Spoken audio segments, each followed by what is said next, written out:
Fala pessoal, tudo bem? Meu nome é Hanan Camilo. Se é a primeira vez que você está aqui nesse canal, seja muito bem-vindo. E nós vamos continuar falando sobre os panoramas do Antigo Testamento. E hoje a gente vai falar sobre o livro de Juízes. Você conhece as principais histórias, os principais juízes e o que é falado nesse livro, o que podemos aprender sobre o povo de Israel e por que esse livro foi escrito. Então fica aí, que a gente vai falar hoje sobre o livro de Juízes. O livro de Juízes, em nenhum lugar, relata quem realmente é o seu autor. Já as tradições antigas israelitas indicam que foi Samuel que escreveu o livro de Juízes. Quem eram os juízes? Os juízes, nesse livro, não tem a conotação do que a gente entende hoje que um juiz faz. Naquela época, naquele contexto, os juízes eram mais para libertadores e líderes militares do que um juiz convencional que a gente tem na nossa concepção do dia a dia. Naquela época, os anciões e os líderes da família, os chefes de família, que tinham essa responsabilidade de tomar as decisões legais do povo. Então, os juízes que consistem nesse livro não é o que a gente vê hoje, mas sim eram líderes do povo ou líderes militares, libertadores. O livro de Juízes começa depois da morte de Josué. Lembrando que, no final de Josué, ele faz o seu discurso e chama o povo a ter obediência e fidelidade a Deus. Então, é a partir daí que se inicia o livro de Juízes. O livro de Juízes tem uma ligação direta, uma continuação do livro de Josué. E começa Juízes já mostrando a entrada do povo na terra conquistada, na terra prometida. Josué, então, conquista as principais cidades da terra de Canaã. Depois dessa conquista, nós vemos que as tribos começam a se assentar e tomar posse dessas terras. Mas há muita terra ainda para ser conquistada. Há uma divisão da terra para cada tribo, e elas precisam ainda conquistar, tomar posse de algumas terras que ainda estavam habitadas pelos cananeus. Então, depois dessa introdução que mostra toda a arquitetura ali, da conquista da terra e as áreas que foram fornecidas, mostra que as tribos ainda precisam conquistar algumas terras.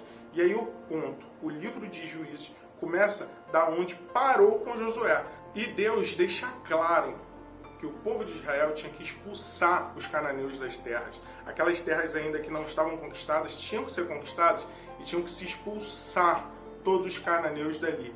Mas, infelizmente, o povo de Israel não faz isso. Ao contrário disso, o povo de Israel começa a ter os costumes e as culturas dos cananeus e esquece de Deus. Eles deixam Deus de lado, eles esqueceram de Deus e o que Deus tinha feito por eles e começaram a adorar os deuses dos cananeus. Lembrando que, como a gente falou no livro de Josué, Deus não queria que o povo de Israel tivesse uma aliança ou contato ou convivesse com o povo dos cananeus, porque o povo dos cananeus tinham coisas que Deus abominava. Por exemplo, a corrupção moral em relação ao sexo e ao sacrifício humano, principalmente o sacrifício infantil. Então Deus abominava isso, e era por isso que ele não queria que o povo de Israel tivesse uma aliança, um vínculo com o povo dos cananeus. E Deus deixou claro isso para o povo de Israel, que ele não desejava essa aliança com os cananeus, pelo anjo do Senhor. No capítulo 2, no versículo 2 e 3, o anjo do Senhor diz assim: "E vocês não farão acordo com o povo dessa terra, mas demolirão os altares deles. Por que vocês não obedeceram? Portanto, agora lhes digo que não os expulsareis da presença de vocês. Eles serão seus adversários e os deuses deles serão uma armadilha para vocês." Depois da morte de Josué, podemos ver que o povo se corrompe e desobedece totalmente a Deus.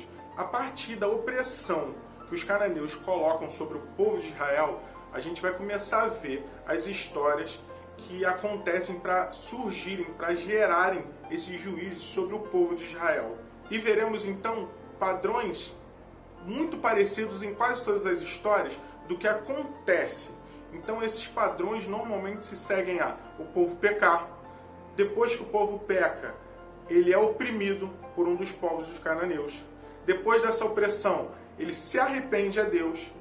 Deus levanta um líder, levanta um juiz para libertar esse povo. Ele liberta o povo descansa, fica em paz com Deus e ele torna a pecar. A gente vai ver esse espiral acontecendo na maioria das histórias dos juízes. Então podemos ver nessas histórias 11 juízes. Alguns menores, alguns maiores. Nós vamos aqui dar ênfase em 6 juízes, em 6 histórias. E ao longo dessas 6 histórias, a gente vai poder ver como começa com juízes muito bons. Mas no decorrer dessas histórias, veremos a corrupção desses juízes e como eles eram suscetíveis a erros.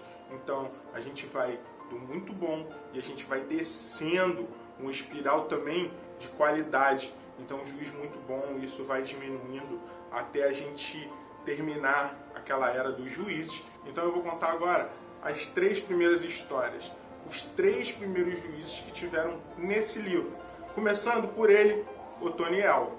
O povo, então, começa a adorar os deuses dos cananeus. E o rei da Mesopotâmia vai dominar o povo de Israel durante 8 anos. Então, se levanta Otoniel. Otoniel era irmão de Caleb, o irmão mais novo de Caleb. Você vai lembrar dele quando Moisés manda os espias para olharem a terra e vai Josué e Caleb? Então, Otoniel é irmão mais novo de Caleb e ele vai liderar o povo na batalha contra o rei da Mesopotâmia. Então, ele tem a vitória contra o rei da Mesopotâmia, o povo fica em paz e no juízo de Otoniel, o povo de Israel vai ter paz durante 40 anos. Mas, como eu já falei lá atrás, aquele espiral do que o povo vai fazer, ele peca novamente. O povo, pecando novamente, ele é entregue aos moabitas. E o povo de Israel vai servir aos moabitas durante 18 anos. Até que se levanta Eude. Eude é levantado por Deus e liberta o povo das mãos dos moabitas. E o povo de Israel ficou em paz durante 80 anos no juízo de Eude. Depois da morte de Eude, depois de 80 anos de paz, o povo torna a pecar. E aí eles são entregues na mão de Jabim, o rei de Canaã. Então, teremos agora a nossa primeira juíza, Débora. Débora era profetisa. Naquela época, Débora manda chamar Baraque, porque ele tinha um aviso, ele teve uma revelação para liberar o povo das mãos do rei Jabim. Mas Baraque diz para ela: se você for comigo, eu vou. Mas se você não for, eu também não vou para a guerra, eu não vou para essa batalha. E Débora avisa para ele: nós vamos para a batalha. Débora vai com ele, mas avisa que não será pela mão dele, mas pela mão de uma mulher, que dará fim a essa batalha. Então, o rei Jabim, sabendo, chama o seu comandante do exército, Sísera, e manda ele para guerrear contra o povo de Israel. Sísera tinha 900 carros de ferro, e eles vão para a batalha contra Israel, mas Deus entrega nas mãos de Baraque a vitória daquela batalha. Mas Sísera, vendo que tudo estava sendo destruído e que ele tinha perdido a batalha, ele foge do local de batalha. E ele, fugindo do local de batalha, ele encontra uma mulher chamada Jael. E essa mulher diz para ele: entra na minha tenda, pode ficar aqui, meu senhor, o senhor aqui estará guardado. E ele acredita nela. Então ele pede água porque ele está com sede, ela dá água para ele, ela dá um cobertor, ele se deita e pede para ela ficar na frente da tenda, dizendo o seguinte: fique na frente da tenda, porque se aparecer alguém e perguntar, você fala que você está sozinha, que não tem ninguém. Mas Sísera, ele entra num sono profundo, porque ele está cansado da guerra. Então, quando ele está dormindo, Jael vem com uma estaca e enfia na sua cabeça. É uma habilidade muito forte, né? Porque ela vem de uma maneira muito calma, para não acordá-lo, e consegue cravar uma estaca em sua cabeça que atravessa a cabeça. Isso porque uma curiosidade, naquela época, as mulheres normalmente tinham o costume de montarem as tendas. Então elas tinham esse costume, elas tinham essa habilidade de com estaca, com um martelo. Então por isso que ela é tão certeira e tão forte nesse ato, porque ela já tinha costume de, nas montagens das tendas, ela prender a estaca no chão. Então é uma curiosidade, por que ela fez aquilo com aquela ferramenta. Então vemos no capítulo seguinte um cântico de Débora. Débora faz um cântico pela libertação do povo das mãos do rei Jabim, do rei de Canaã. Então é um cântico maravilhoso. Indico você a ler com toda a calma, prestar atenção nesse cântico, porque é um cântico lindo, é uma poesia que Débora faz em comemoração da libertação do povo de Deus. E logo no final do cântico, a gente consegue ver que aquele povo ficou em paz durante 40 anos, enquanto Débora foi juíza na terra de Israel. Depois da gente ver esses 3 primeiros juízes, vamos ver histórias de outros 3 juízes, que também são bem detalhadas, talvez tenham até mais detalhes e uma história maior do que os 3 primeiros. E a gente pode começar a ver a corrupção desses juízes, a decadência desses juízes, de juízes que realmente adoravam a Deus e serviam a Deus, para uma decadência de homens que não conheciam o Deus verdadeiro, o Deus de Israel.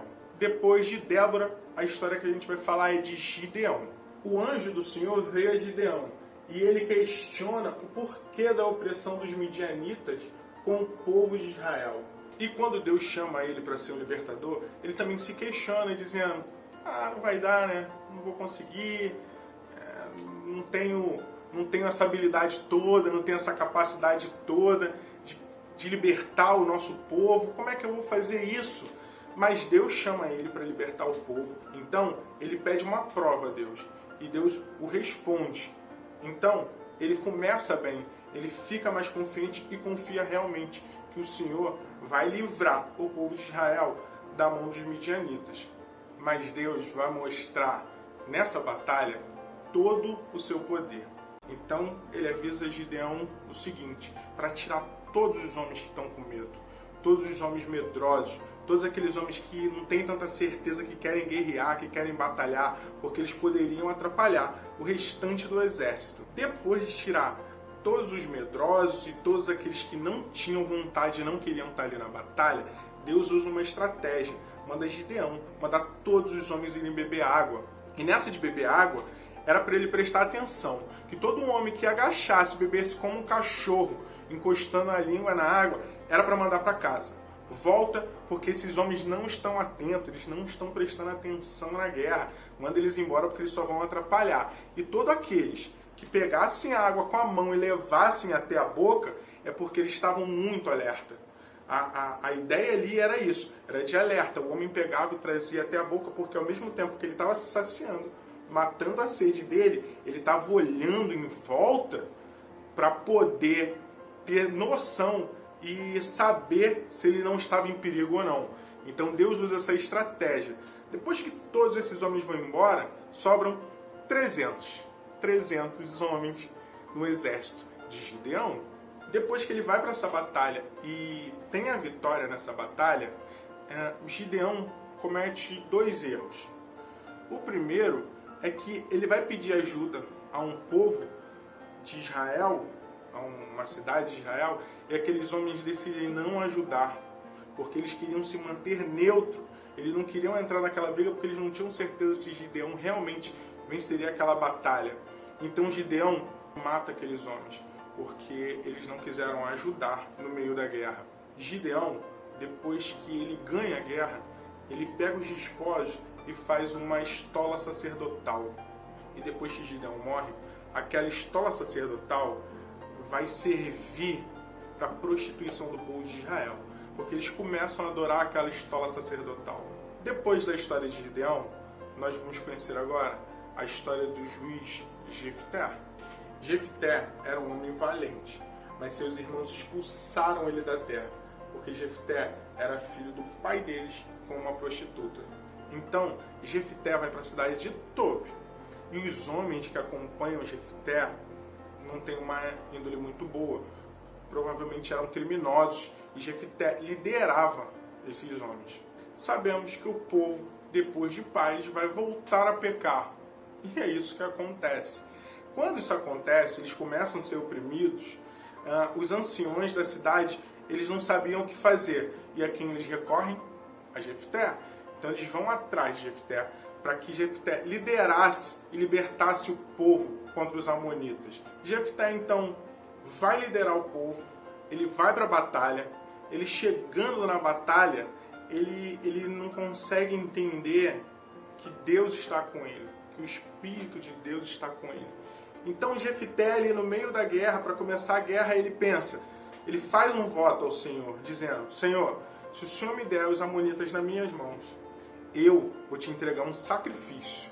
A primeira pessoa que sair da porta e for ao meu encontro, quando eu chegar da batalha, essa pessoa eu vou sacrificar a ti. E Jefté, ele vence a batalha. Ele volta para casa. E para desgosto de Jefté, para infelicidade, a primeira pessoa que sai daquela porta e vem correndo para abraçar ele é a própria filha dele. E naquele momento, ele rasga suas vestes, ele clama ao Senhor. E a filha dele não consegue entender muito bem porque que ele está fazendo aquilo. Ele explica para a filha que ele fez um voto a Deus e que ele sacrificaria a primeira pessoa que saísse ao encontro dele. A filha dele pede 2 meses para poder fazer uma viagem com as suas amigas. Ela queria se despedir, ela queria ficar um tempo com as suas amigas e ela voltaria para cumprir o voto que o pai fez a Deus. Mas qual é o grande problema de Jefté? É que Jefté, ele não conhecia o Deus verdadeiro. Jefté, ele tinha tão pouco relacionamento, ou quase nenhum, com o Deus de Israel. O povo de Israel estava tão contaminado pelos cananeus que Jefté, ele acredita que o Deus de Israel era como os deuses dos cananeus, que ele aceitaria um sacrifício. E é tudo que Deus abomina, como a gente viu no começo desse vídeo e viu no vídeo de Josué. Vou deixar o card aqui em cima para você poder depois ver o livro de Josué também, a explicação. Você vai entender melhor porque que Deus abominava as ações dos cananeus. E um dos exemplos é esse, é o sacrifício infantil. É o que Jefté faz, o voto que Jefté faz ao Senhor. E tudo que Deus abomina é o que Jefté faz. Isso só mostra o quanto Jefté não conhecia o Deus verdadeiro. E isso levou a ele a ter uma falsa adoração. Então, chegamos a Sansão, o último juiz que nós vamos ver nesse livro. Sansão tinha muitas promessas sobre ele. O anjo do Senhor aparece a sua mãe, ao seu pai, e diz que ele seria separado para Deus. Sansão cresce e falta muito zelo nele pelas coisas do Senhor. Ele só fazia o que ele queria. Sansão era um homem extremamente violento e promíscuo. Ao longo da história da vida de Sansão, nós vamos ver que ele vai ter conflitos, batalhas contra os filisteus, e ele vai sair vitorioso dessas batalhas, mostrando a falta de zelo que Sansão tinha pelas coisas de Deus. Um dos exemplos é que ele não podia tocar em corpo de animal morto. Em uma dessas idas dele para poder encontrar sua noiva, ele vai com a sua mãe, o seu pai, e ele vai ver o corpo de um leão que ele tinha matado. E dentro do corpo desse leão tem abelhas e tem mel, e ele pega um favo desse mel e ele vai comendo. E aí ele não conta para o seu pai e para sua mãe da onde ele tirou aquele favo de mel, né? Com certeza ele não contaria, até porque ele escondeu isso. Ele omitiu isso porque ele sabia que era errado. E aí podemos ver que a história de Sansão continua. A gente vai ver o que acontece no casamento dele, como ele vai batalhar contra aqueles filisteus. Podemos ver também a vitória de Sansão contra 1000 homens com a queixada do jumento. Mas ele não consegue se manter e ter zelo pelas coisas de Deus. Até que Sansão se encanta novamente por uma outra mulher. E essa mulher é colocada pelos filisteus para poder descobrir qual era a força de Sansão. Por que Sansão tinha tanta força e ele conseguia derrotar os filisteus. E aquela mulher, ele começa a se relacionar com ela e ela atormenta tanto a Sansão, que Sansão conta para ela da onde vem sua força. Primeiro ele engana a Dalila. Primeiro ele fala que se ela amarrasse ele com cordas, que se fizesse as tranças no seu cabelo, se amarrasse as tranças. Ele vai contando várias histórias para ela e ela tenta fazer todas. Sansão estava tão cego que ele não conseguia ver a armação daquela mulher para a vida dele. Porque toda hora ele perguntava, ele contava uma história, ela tentava fazer aquilo. Até que ele não aguenta mais e acaba contando a verdade. Ele conta que ele era nazireu, que ele não podia raspar a cabeça. E o que ela faz? Ele dorme, ela raspa a cabeça dele. E os homens, os filisteus, pegam Sansão.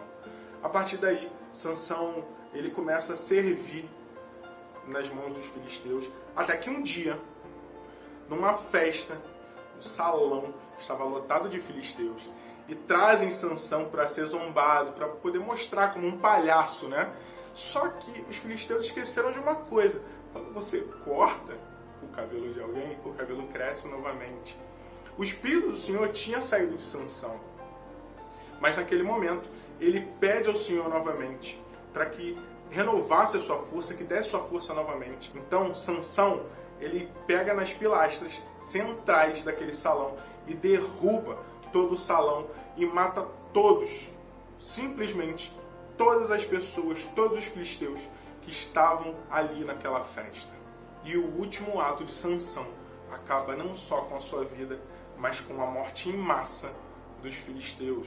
A Bíblia diz que Sansão, em toda a sua vida, não matou tanto filisteus como ele matou na sua morte. Então, precisamos entender o seguinte: como que Deus usava esses homens para serem juízes se eles não eram aprovados por Deus? É que precisamos entender que em momentos chaves, Deus vai dar capacidade a cada um desses homens para realizar grandes atos, grandes feitos. E foi isso que Deus fez. Mesmo Deus usando esses homens, isso não significa de modo algum que Deus apoia ou se agrada das escolhas que esses homens tiveram. E depois das histórias dos juízes, nós vamos ver ainda, nos finais, na parte final do livro de Juízes, duas histórias, mas duas histórias bem chocantes, da depravação total que o povo de Israel chegou. Tanto que o escritor vai dar uma ênfase várias vezes durante essas duas histórias sobre um alerta muito importante que a gente precisa prestar atenção. Diz assim: naquela época, Israel não tinha um rei e todos faziam o que era certo aos seus olhos. Podemos então ver esses alertas em alguns versículos citados ao longo dessas duas histórias. Podemos ver no capítulo 17, versículo 6, no capítulo 18, versículo 1, no capítulo 19, versículo 1, no capítulo 21, versículo 25. E o livro de Josué termina com esse versículo que eu acabei de ler. Então, vamos para a primeira história da parte final do livro de Juízes. Vemos então a história de um homem chamado Mica. Ele constrói para ele um templo privado dentro da sua casa, para sua família. Ele cria ali ídolos do lar, ele cria um ídolo de escultura, uma estola sacerdotal, e ele consegue até um sacerdote privado para sua casa. Então, 5 homens da terra de Dan foram selecionados para poder espiar a terra, para poder expandir, o seu território. E nessa busca, eles encontram e chegam na casa de Mica. E lá eles reconhecem a voz do levita e perguntam o que estava acontecendo ali.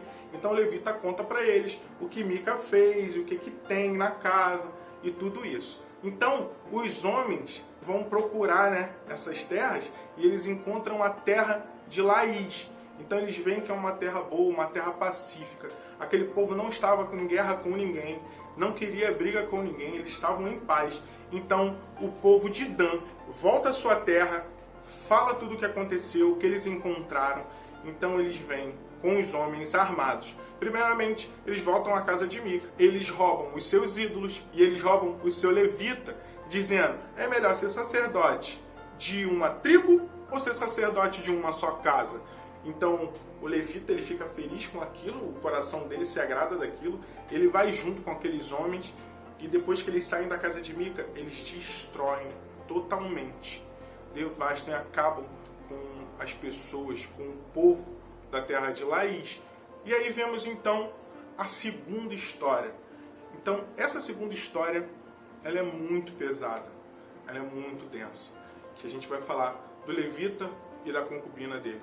O levita tinha essa concubina, eles brigaram, a concubina foi para a casa do seu pai, e ele foi buscar essa concubina, e ele ficou na casa do pai, convenceu ela a voltar com ele para casa, e nessa volta, nessa viagem de volta, eles viram que não iam alcançar a casa deles, a viagem não ia ser tão rápida, e eles precisavam passar a noite numa cidade. Então o levita decide que ele quer ficar numa cidade do povo da tribo de Israel. Assim que o sol vai se pôr, eles chegam na terra de Gibeá, que era da tribo de Benjamim.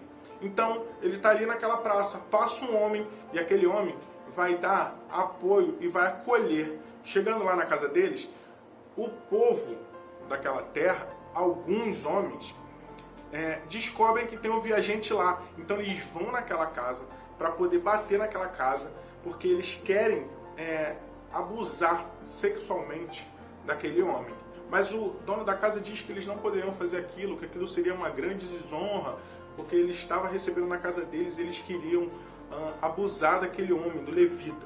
Então eles pegam a concubina do levita e entregam para aqueles homens. E é um relato muito forte, porque aqueles homens eles vão abusar sexualmente dela a noite inteira. A gente não tem um relato de quantos homens são, mas eles vão ficar se revezando até eles se saciarem. E isso já está no amanhecer. Eles largam aquela mulher lá, e quando o levita de manhã abre a porta, ele vê a mulher deitada na porta já morta. O levita pega a sua concubina, leva para casa. Ele, chegando em casa, ele parte o corpo da concubina dele em 12 partes e manda para as 12 tribos de Israel. E falando o que aqueles homens da terra de Gibeá fizeram com a sua concubina. Então vemos uma guerra civil, porque quando todas as outras tribos ficam sabendo o que aconteceu, eles vão guerrear contra o povo de Benjamim. E chegando no povo de Benjamim, eles pedem aqueles homens, eles queriam aqueles homens, mas o povo de Benjamim, eles decidem não entregar, mas sim batalhar. E a gente vê uma guerra muito sangrenta e quase se extermina o povo de Benjamim. Quase que uma das 12 tribos de Israel é exterminada naquela guerra. Alguns homens conseguem fugir, então ela não é exterminada por isso, mas é por uma quantidade pequena de homens que ficam. Por isso que essa tribo não é exterminada.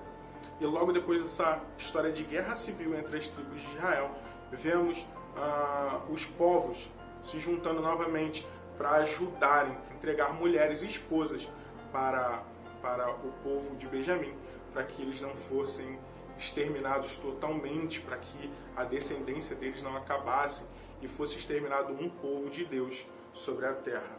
E é assim que acaba o livro de Juízes, mostrando a queda de Israel até a sua autodestruição.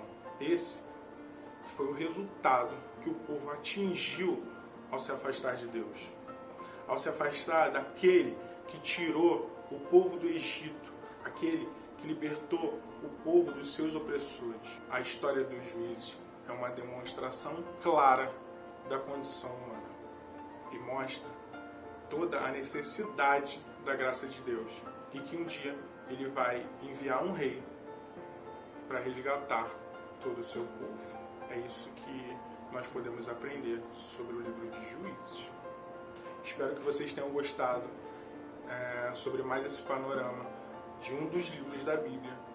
E se você gostou, comenta aqui embaixo o que você achou desse panorama, se você conhecia todas as histórias, se você já leu, quais são as dúvidas que você tem, o que você ainda não entendeu sobre o livro de Juízes que você quer entender. Coloca aqui nos comentários para que a gente possa aprender e trocar mais sobre esse livro e sobre a palavra do nosso Deus. Se você achou esse conteúdo também necessário, não fica só para você, compartilha compartilha com seus amigos, com seus familiares, compartilha no seu WhatsApp, nas suas redes sociais, para que esse vídeo sobre o panorama do livro de Juízes possa chegar a mais gente. Então, espero vocês no próximo vídeo. Vamos ler?